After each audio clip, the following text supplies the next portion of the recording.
നടനും തിരക്കഥാകൃത്തും സംവിധായകനുമായ ശ്രീനിവാസനെ അനുസ്മരിച്ച് മുഖ്യമന്ത്രി പിണറായി വിജയനും പ്രതിപക്ഷ നേതാവ് വി ഡി സതീശനും. മലയാള സിനിമയ്ക്ക് വീണ്ടെടുക്കാനാവാത്ത നഷ്ടമാണ് ശ്രീനിവാസന്റെ വേർപാടെന്ന് മുഖ്യമന്ത്രി അനുസ്മരണക്കുറിപ്പിൽ പറഞ്ഞു. സരസമായ ഭാഷയിലൂടെ സമൂഹത്തിലെ യാഥാർത്ഥ്യങ്ങൾ വിളിച്ചു പറഞ്ഞ കഴിവുറ്റ കലാകാരനായിരുന്നു ശ്രീനിവാസനെന്ന് പ്രതിപക്ഷ നേതാവ് വി ഡി സതീശനും അനുസ്മരിച്ചു. മലയാളി ഒരിക്കലും മറക്കാത്ത അതുല്യനായ ഒരു ചലച്ചിത്ര പ്രവർത്തകനും സംവിധായകനും നടനും എല്ലാമായി തിരക്കഥാകൃത്തും എല്ലാമായിരുന്നു ശ്രീനിവാസൻ. എനിക്ക് അപൂർവമായൊരു അനുഭവം ഉണ്ടായി. ഇന്നലെ മാധ്യമങ്ങളെ കാണുന്ന സമയത്ത് അദ്ദേഹം മുൻകൂട്ടി കണ്ട ചില കാര്യങ്ങൾ, അദ്ദേഹത്തിൻ്റെ ചിത്രത്തിൽ അദ്ദേഹം പറഞ്ഞ ചില കാര്യങ്ങളെക്കുറിച്ച് ഞാൻ ഇന്നലെ സൂചിപ്പിക്കുകയുണ്ടായി. ഇന്നലെ രാവിലെ ഞാൻ അദ്ദേഹത്തിന് ഒരു സല്യൂട്ട് നൽകുകയും ചെയ്തു ശ്രീനിവാസന്. ഇന്നലെ വൈകുന്നേരമാണ് ഞാൻ എറണാകുളത്ത് തിരിച്ചെത്തിയത്. ഞാൻ ഉടനെ തന്നെ അദ്ദേഹത്തെ കാണണം എന്ന് ആഗ്രഹിച്ചിരിക്കുമ്പോഴാണ് അദ്ദേഹത്തിൻ്റെ മരണവാർത്ത അറിയുന്നത്. ഇന്നലെ രാവിലെ മാധ്യമപ്രവർത്തകരെ കാണുമ്പോൾ മാധ്യമങ്ങളിൽ ഞാൻ സത്യം പറഞ്ഞാൽ CPM-നെ കളിയാക്കിക്കൊണ്ടുള്ള ഒരു പ്രയോഗം. കാരണം തോറ്റു കഴിഞ്ഞാൽ അവർക്ക് വിശ്വാസമാവുന്നില്ല. തോൽപ്പിക്കാൻ എളുപ്പമാണ് നമുക്ക്, പക്ഷേ തോറ്റുവെന്ന് അവരെ വിശ്വസിപ്പിക്കാനാണ് ബുദ്ധിമുട്ട്. അവർ നടത്തുന്ന താത്വികമായ വിശകലനം ശങ്കരാടിച്ചേട്ടൻ്റെ കഥാപാത്രത്തിലൂടെ ശ്രീനിവാസൻ അവതരിപ്പിച്ച കഥാപാത്രത്തെ ഓർത്തുകൊണ്ടാണ് ഞാൻ ഇന്നലെ ശ്രീനിവാസനൊരു ബിഗ് സല്യൂട്ട് ആ മാധ്യമപ്രവർത്തകരുമായി സംസാരിച്ചപ്പോൾ ഉണ്ടായി. സത്യത്തിൽ എത്ര കാലത്തിൻ്റെ മുൻപേ നടന്ന ആളാണ് അദ്ദേഹം. സരസമായ വാക്കുകളിലൂടെ സംഭാഷണങ്ങളിലൂടെ ഒരുപാട് സാമൂഹ്യ യാഥാർത്ഥ്യങ്ങളെ നമുക്ക് ബോധ്യപ്പെടുത്തിയിട്ടുള്ള ഒരാളാണ്. മലയാളം ഒരിക്കലും മറന്നു പോകാൻ കഴിയാത്ത, കേരളത്തിൽ ഒരിക്കലും മറന്നു പോകാൻ കഴിയാത്ത ദേശീയ നിലവാരമുള്ള വലിയ ചലച്ചിത്രകാരനായിരുന്നു അദ്ദേഹം. അദ്ദേഹത്തിൻ്റെ ഓർമ്മകൾക്ക് മുന്നിൽ ഞാൻ ആദരവുകൾ അർപ്പിക്കും. ചലച്ചിത്രത്തിന്റെ സമസ്ത രംഗങ്ങളിലും നായകസ്ഥാനത്തെത്തിയ പ്രതിഭയാണ് മറയുന്നത്. പച്ച മനുഷ്യന്റെ ജീവിതം വെള്ളിത്തിരയിൽ എത്തിക്കുന്നതിലും ചിരിയിലൂടെയും ചിന്തയിലൂടെയും പ്രേക്ഷകനെ താൻ ഇച്ഛിക്കുന്ന ബോധതലങ്ങളിലേക്ക് എത്തിക്കുന്നതിലും ഇതുപോലെ വിജയിച്ച ചലച്ചിത്രകാരന്മാർ വേറെ അധികമില്ല. സിനിമയിൽ നിലനിന്നു പോന്ന പല മാമൂലുകളെയും തകർത്തുകൊണ്ടാണ് ശ്രീനിവാസൻ ചുവടുവെച്ചത്. താൻ പ്രകാശിപ്പിക്കുന്ന ആശയം കടുത്ത വിമർശനത്തിന് വിധേയമാകുമെന്ന് അറിഞ്ഞുകൊണ്ടുതന്നെ സരസമായി അവതരിപ്പിക്കാൻ അദ്ദേഹത്തിന് കഴിഞ്ഞു.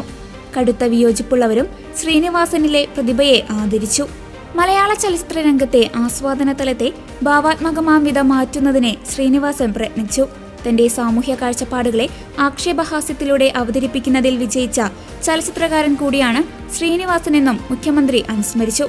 കഥ, തിരക്കഥ, സംവിധാനം തുടങ്ങി അഭിനയം വരെയുള്ള മേഖലകളിലായി വ്യാപരിക്കുകയും പ്രവർത്തിച്ച മേഖലകളിലെല്ലാം അസാധാരണമാം വിധം സ്വന്തം വ്യക്തിത്വം സ്ഥാപിച്ചെടുക്കുകയും ചെയ്തു. അദ്ദേഹത്തിന്റെ ഒട്ടേറെ സിനിമകളിലെ കഥാപാത്രങ്ങൾ മലയാളികളുടെ മനസ്സിൽ എക്കാലവും മായാതെ നിൽക്കും.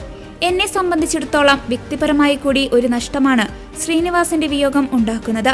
ഒരു അഭിമുഖത്തിനായി ഞങ്ങൾ ഒരുമിച്ചിരുന്നതും നർമ്മമധുരമായ സംഭാഷണങ്ങളിലൂടെ അദ്ദേഹം മനസ്സിൽ സ്ഥാനം ഉറപ്പിച്ചതും ഓർമ്മിക്കുന്നു. വ്യക്തിപരമായി ഹൃദ്യമായ അടുപ്പം സൂക്ഷിച്ചിരുന്ന ശ്രീനിവാസൻ സ്നേഹത്തിന്റെ സൗഹൃദത്തിന്റെയും പ്രതീകം കൂടിയായി അനുഭവപ്പെട്ടിട്ടുണ്ട്. കണ്ണൂർ ജില്ലയിലെ പാട്ടിത്ത് ജനിച്ചു വളർന്ന് സിനിമയോടുള്ള അഭിനിവേശം സ്വപ്രയത്നത്തിലൂടെ പ്രായോഗിക തലത്തിൽ എത്തിച്ച ശ്രീനിവാസന്റെ ജീവിതം പരിശ്രമശാലികൾക്കുള്ള പാഠപുസ്തകമാണെന്നും മുഖ്യമന്ത്രി അനുസ്മരിച്ചു. സരസമായ ഭാഷയിലൂടെ സമൂഹത്തിലെ യാഥാർത്ഥ്യങ്ങൾ വിളിച്ചു പറഞ്ഞ് കഴിവുറ്റ കലാകാരനായിരുന്നു ശ്രീനിവാസനെന്ന് പ്രതിപക്ഷ നേതാവ് വി ഡി സതീശൻ അനുസ്മരിച്ചു. കാലത്തിനു മുൻപേ നടന്നയാളാണ് ശ്രീനിവാസൻ. അദ്ദേഹത്തിന്റെ സിനിമയിലെ ഉദ്ധരണികൾ കഴിഞ്ഞ ദിവസം നടത്തിയ വാർത്താ സമ്മേളനത്തിലും ഉപയോഗിച്ചിരുന്നു. അദ്ദേഹത്തെ കാണാൻ ഇരിക്കുമ്പോഴാണ് അപ്രതീക്ഷിത വിയോഗമെന്നും വി ഡി സതീശൻ പറഞ്ഞു. ശ്രീനിവാസനുമായി വ്യക്തിപരമായ അടുപ്പമുണ്ടായിരുന്നുവെന്ന് MK മുനീർ അനുസ്മരിച്ചു. ബുദ്ധിപരമായി സിനിമയെ സമീപിച്ച വ്യക്തിയായിരുന്നു ശ്രീനിവാസനെന്നും MK മുനീർ അനുസ്മരിച്ചു. അഭിപ്രായ വ്യത്യാസങ്ങൾ പറയുമ്പോഴും മനസ്സ് നിറയെ പുതിയ ലോകം രൂപപ്പെടണം എന്ന് ശ്രീനിവാസൻ ആഗ്രഹിച്ചിരുന്നുവെന്ന് CPM സംസ്ഥാന സെക്രട്ടറി MV ഗോവിന്ദൻ അനുസ്മരിച്ചു. ശ്രീനിവാസന്റെ വിയോഗം സിനിമാ ലോകത്തിന് കനത്ത നഷ്ടമാണ് ഉണ്ടാക്കിയിരിക്കുന്നത്. സിനിമയുമായി ബന്ധപ്പെട്ട എല്ലാ മേഖലകളിലും തന്റേതായ വ്യക്തിമുദ്ര അദ്ദേഹം പതിപ്പിച്ചിരുന്നു. കഥ, തിരക്കഥ, സംവിധാനം, നടൻ, ഈ നിലകളിലെല്ലാം അദ്ദേഹം സിനിമാ രംഗത്ത് അതുല്യ പ്രതിഭയായിട്ടാണ് മാറിയിരുന്നത്. തന്റെ ശൈലിയിലൂടെ, നല്ല മൂർച്ചയേറിയ പരിഹാസങ്ങളിലൂടെ സിനിമ കാണുന്നവരെ വലിയൊരു തലത്തിലേക്ക് ഉയർത്തിക്കൊണ്ടുപോകാൻ ശ്രീനിവാസന് കഴിഞ്ഞിരുന്നു. സാമൂഹ്യമായി ഒട്ടേറെ പ്രാധാന്യമുള്ള വിഷയങ്ങൾ അദ്ദേഹത്തിൻ്റെതായ ശൈലിയിൽ സിനിമയിലൂടെ അവതരിപ്പിക്കാൻ അദ്ദേഹം ശ്രദ്ധിച്ചിരുന്നു.